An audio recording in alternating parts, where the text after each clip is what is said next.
What's up, y'all? It's your boy Damn Daniel from the Black Evolution, ladies and gentlemen. God for his special guest, Black businessman, CEO, greatness. He is Mr. Deandre. How you doing, brother? No problem, I'm doing fine. That's good. That's good. All right, we're gonna have one special topic. It's gonna be about black finances and the banking discrimination. So, Deandre, I just want to say thank you for coming on this podcast, man. It's good to have you on here, man. And I know it's the first time officially being on the Black Evolution podcast. I just want to say welcome to the podcast, brother. I'm saying, man, appreciate you having me. Yeah, no problem, no problem. So let's go ahead and get into this, man. So we all know that when it comes to black finances and money management, that when it comes to black folks, we're not really particularly good at managing and being financially correct. It seems some of us, or the ones I've seen on social media, I would say, tend to be flexors. They always want to flex how much they have and show off how much they got, and that's a problem. So, can you talk a little bit about that, brother? Um, Bro, there is a good amount of issues going on with that right now. Apparently, I don't know, man. It's just about the glitz and the glam, man. I'm saying being financially wise a lot of times doesn't really lead to a lot of women. Because honestly, in short, for a lot of people who don't know, some of the most financially wise things you can do is just not spend your money and then to invest it instead. And that means you're not gonna be able to have nice things early. You know, it's like you spend all you work all day in your 20s or whatever, and you invest most of it, like not even, you know what I'm saying, like a good amount that, you know what I'm saying, that you could have spent on some shoes, like them, you know, them Jordans you could have bought, or them, like a nice belt, or like nice clothes. Instead of doing that, you should invest that money you was probably gonna do that into a stock, or say into a mutual fund, into, you know what I'm saying, things like that. You know what I'm saying? Not like fast money. You know, a lot of people get caught up in like the fast things, like, you know, Dogecoin, the Bitcoin, like the crypto market. Like they trying to catch a wave. You know, that might mess them up. You know what I'm saying? Yeah, they always That's want to why go into forex and get financially free and invest early. I'm like, nah, you can't be doing that. You gotta be do things the financially correct way, like invest and everything, save some money up. You know, yeah, because you never know when you might need it. yeah, because you know, I know it's getting more popular around black folks nowadays getting into crypto because they think it's fast money. But you know what I'm saying, everything comes with a risk, man. You might just lose all your money down with that. So you know what I'm saying?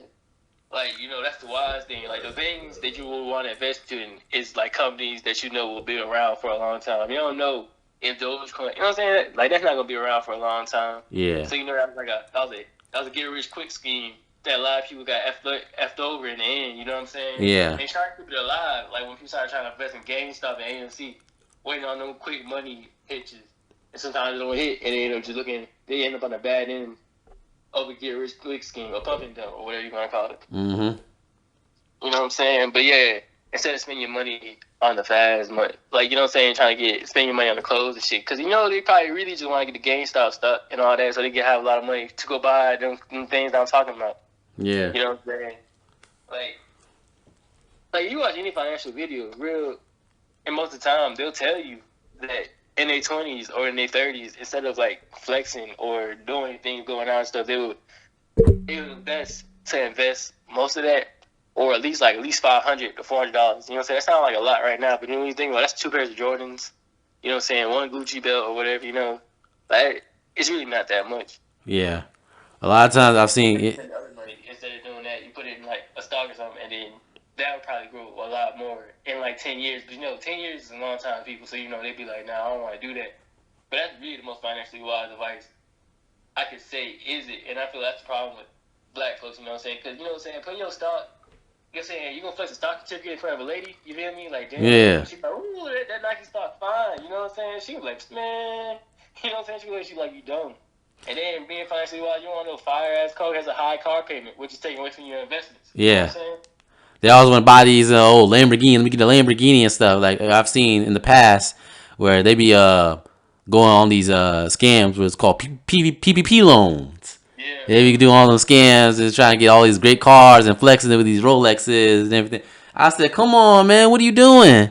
Like, it's not even worth it. It's you buying stupid stuff. Why don't you invest in the stock market or something, or make some investments instead? You buying stupid stuff, stuff that's not even gonna matter in the end. It's like, come on now. What about Yeah, creating a legacy? Creating generational wealth and stuff. Instead, it's all about me. Let me go ahead and yeah, flexing. The flex zone. I said it's crazy. yeah, bro. But PPP loan is a different concept entirely, though, bro. Because that's a business loan. Yeah. So you couldn't doing that. You might as well blow it. I ain't gonna lie to you, bro. You have a Oh, PPP come loan. on, man. Don't tell me on No, that. Oh, come bro. on, man. I'm trying to tell you something. Like real talk. The PPP loan, if you had got one and you're not gonna use it for your payroll or your business or have, I'm saying, the best way you could have gotten a PPP loan is to actually like, I don't know if you could have started. Don't say you have a business. You should actually pay some people with Yeah. that money. Like you should have, because you could go to jail regardless. So I'm saying if you had invested, like let's say you got a PPP loan for like $20,000, and you put it in the stock market, they're gonna come back and be like, "Damn, what do you do with that PPP loan money? Because you know it's in your name, you signed off on it, and they're gonna check your books on your when you file and stuff like that. You know what I'm saying? Yeah. For your business. So if you invested, like let's say you took that 20,000, you put it in the stock market, Yep. all they're gonna do is find you and take that $20,000 that you just got out the PPP loan and fucking just take it. You know what I'm saying? Yep. So it's like you did that for no reason. Yeah, I'm saying with PPP loan, yeah, it is a bit different concept. But what I'm Yeah, saying is people need to be more financially wise and everything when it comes to spending. and I was trying to let you know about the PPP loan, like you know what I'm saying? Just Yeah, because I it was understand that. legal, Yeah, yeah, no it problem. is Yeah, what it is because it was legal and you know what I'm saying? It is what it is with that. But with PPP loan, honestly, it could have worked for a couple people if they did it right. They actually tried to spark a business off, you know what yeah, I'm saying? Big business that they had, like they made it legitimate. That was a lot of ignorance going on around there when they had a fake business. And it was yeah, just some stupid shit. Like, bro, a fake business for like, I don't know, these bitches be having a fake hair business. I mean, a female has a fake hair business. Let me talk about it like that.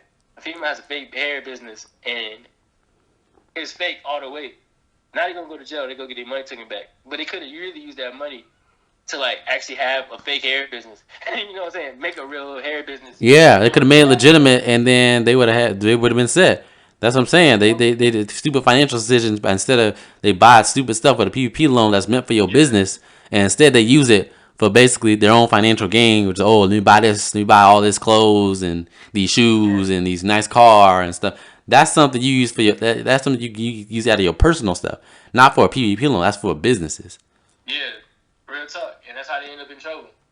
Yeah. So how you think people in general should like be more financially wise and manage their money? Because we need to talk about money management. Because it seems like a lot of people are not even managing their money correctly. Bro, more financially wise. I don't really like to tell people how to live their life, but if you want to just be set and you don't really want to know how to struggle, man, you just gotta know. You know what I'm saying? A lot of times, life ain't even that. I ain't gonna say it ain't that hard, cause I don't know everybody's situation. They might have a lot of kids and stuff and things like that. You know what I'm Mm-hmm. saying? That makes the situation harder. But at the end of the day, you gotta know what you're dealing with. You feel me? You gotta prepare. You gotta plan ahead, budget. You know what I'm saying? That's a big word right there. You know what I'm saying? A lot of issues that people be having being living paycheck to paycheck and things like that. You know what I'm saying? You got budget. Get out of that type of energy, bro. Keep it a stack. Keep it 100. You budget your money and you can set yourself, you know, prepare for things. You know what I'm saying? Be like, instead of eating fast food every day. You know what I'm saying? That's a big problem. Because fast food, they try to market it like it's cheap, but when you really look at the products, man, it's in the business making money. You go to Yeah. the grocery store and you buy the groceries. Like, you know what I'm saying? I ain't talking about Tostitos, pizza rolls, and you know what I'm saying, just stuff like that, like hot pockets and stuff like that. I'm talking about like you know what I'm saying, go buy a pack of chicken, you know, go buy some lettuce, go buy some oranges, some apples. You know what I'm saying? Like the price might be going up right now because of inflation, but you know what I'm saying, it's always gonna be lower than going to the McDonald's and getting a Big Mac and some Happy Meals. You know what I'm saying? Even if you got a coupon. But I'm saying but also another tip is if you're gonna go to places like that, you might as well get the app and use the coupon, save you some money a little bit too. You know what I'm saying? You budget yourself.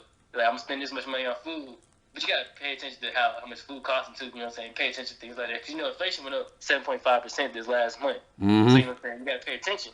Because a lot of people just be living life and they don't be paying attention. You know what I'm saying? Working a low wage job and rates rise. You know what I'm saying? And you gotta pay attention to what's going on in the world.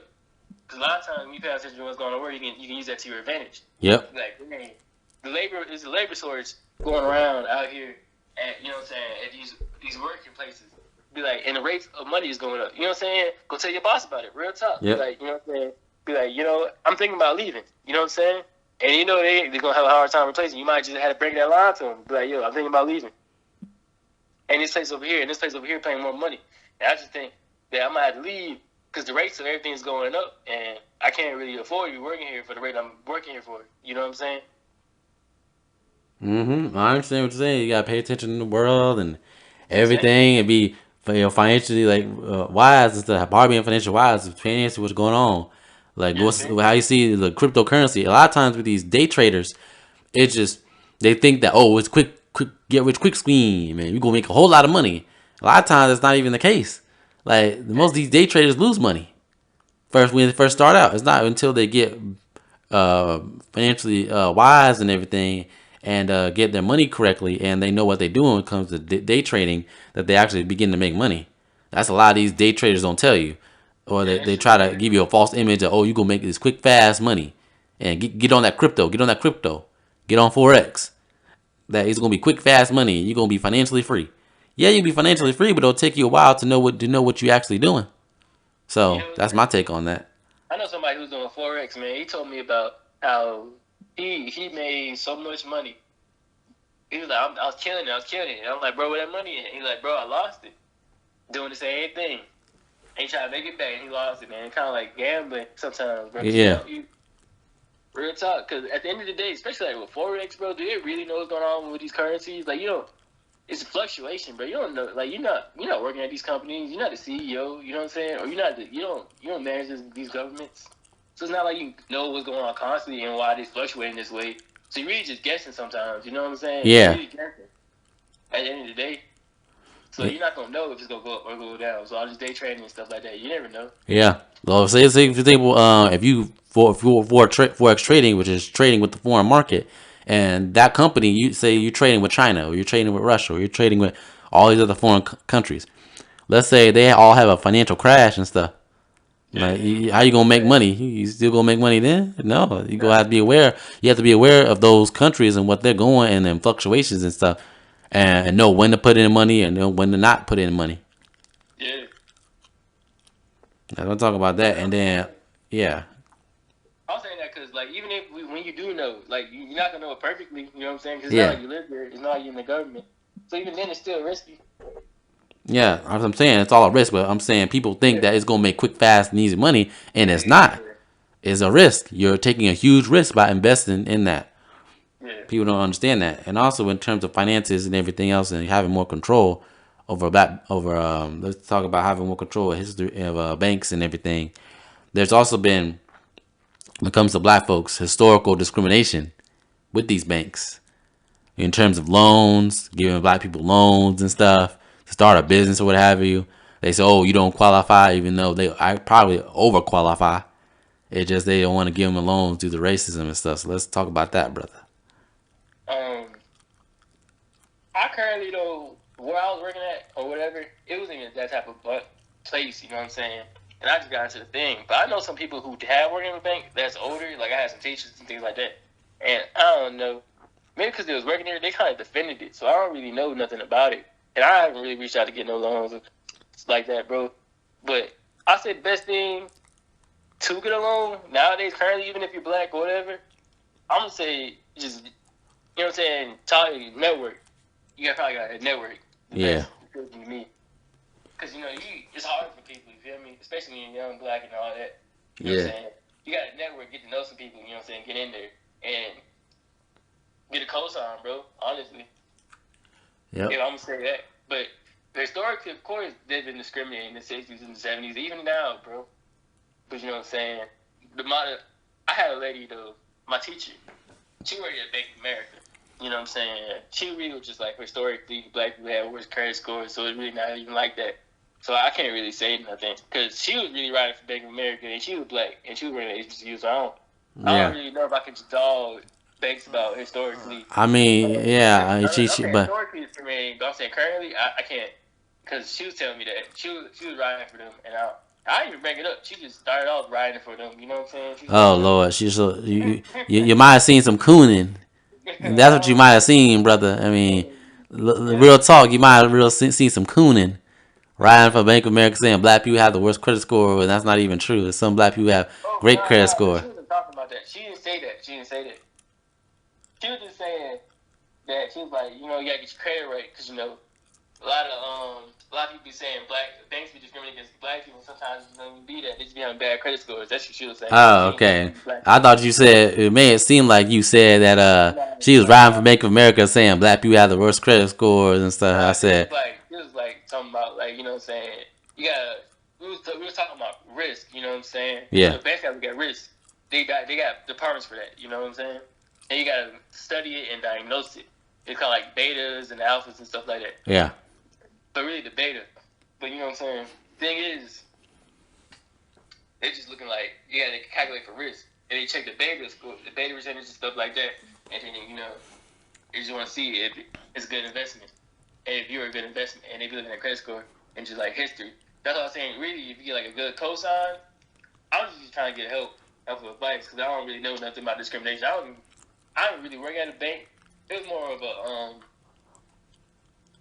it's called an ETF type of whole company. I don't know. It's too I don't even want to explain it. But it's just really like investments. It's like a mutual fund type of environment thing. So it's not really like a bank. They don't give loans. So while working at it, they don't give loans. So I can't really speak on things like that. okay. I understand, brother. I understand. But I'm saying, like, in terms of being financially wise and everything else, there has been historical, of course, historically that the banks have discriminated against black folks and everything in terms of that. But also, in terms of being financially right, yes, I do agree that you need to have a good credit score and everything, and that's why you don't really spend a whole bunch of stuff, bunch of money on things you don't need, and that's basically I feel like what's the problem. And also, it ties into another issue in terms of black businesses and everything else. When it comes to black businesses, a lot of people don't realize the importance of that. They think, oh, just have a black business, just have a business. No, when you have black businesses, you can finance these politicians. You can finance basically more black businesses to take care. We can have control over our own money and over our own community instead of relying on these other outside banks and corporations that are not represented by black people.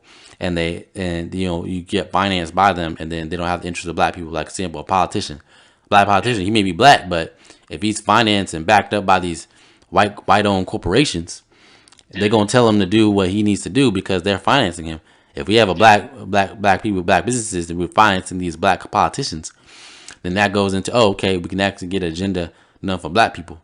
So it's all about black economics and being economically empowered, and then you can then move forward to get all these other black agendas put and pushed, meaning like ending the police brutality and stuff like that. But that's another thing, another time, another story for another day. But I was saying how it all goes back to black economics and being I black. feel you on that. Yeah. I feel that for real.